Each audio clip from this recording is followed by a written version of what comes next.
Hi there. So I'm very excited because tomorrow is going to mark the 38th year that I have been in this world. Tomorrow I'm celebrating my 38th birthday, and I'm very excited. I wanted to share with you all a story from early on in my teaching that really changed the way that I see things and was quite transformational. So I'm going to share a little story with you all in honor of celebrating one's birth and one's presence being on this earth. So it starts with a woman that I met in a Parkinson's class I was teaching in Manhattan. And at the time, I was making house calls to see her regularly so we could look at the way that she sits, stands, get in and out of bed, get on and off the floor, things like that. And just for some backstory, she was 86 years old, had been living on her own, and had had Parkinson's for now 10 years. Which is quite a long time, and she was doing awesome. She was a rock star. So she had people coming helping with her laundry and people who helped with groceries and such. But she, for the most part, was really independent.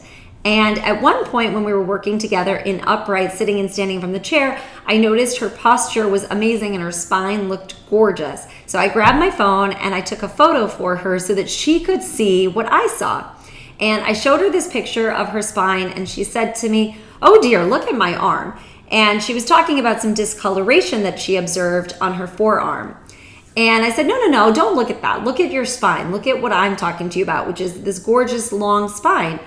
And I left that lesson having, sort of this awareness to the fact that maybe I would grow older and still be talking to myself in a negative way. And so as I was processing this, I realized, how old am I going to be before I start liking who I am and what I see in the mirror? And that hit really hard because for a long time, I would focus, like many of us I think do, on the negative, the things that I wanted to change or the things that I didn't like, I wasn't great at, or I would see things where I was lacking, things where I had room for improvement and that I wasn't satisfied with. And so I started tricking myself when I would look in the mirror in the morning and I would start to criticize and say, oh, I have a pimple or I got an extra wrinkle or whatever. And I would say, no. How would my best friend talk to me right now? And my best friend would talk to me. She'd be like, oh, you covered that pimple pretty good. Good job. Or that shirt really brings out your eyes. Or maybe your hair looks extra soft. Did you use a different conditioner, right? She would be looking at the things that she likes about me, and she would be pointing those out and highlighting them. She wouldn't be focused on the negative. And so I started to try to talk to myself like this more regularly about 8 or 9 years ago. And it had an impact. It really changed the way that I viewed myself and that I carried myself in the world.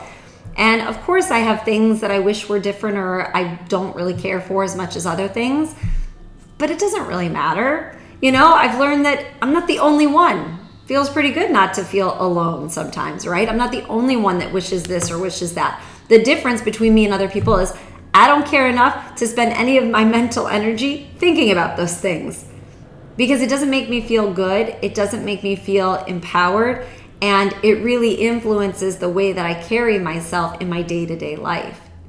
So I'm going to suggest for you all, as we wrap up 2019 and we head into the new year, if there's a habit of yours that you were considering shifting or changing or, modifying, that maybe you try shifting your mindset, how you talk about yourself, and change it from one of negativity into that of self-love. So as an Alexandra teacher, of course, I could suggest a whole bunch of different kinds of habits for you to change. But I think, friends, this is the most important one because how you feel about yourself, how you talk to yourself every day inside of your head makes a difference. So I'm wishing you all a very wonderful rest of 2019. And as we head into 2020, I'm very excited for what the new year has to offer all of us. So wishing you all health and happiness. Until next time, ciao.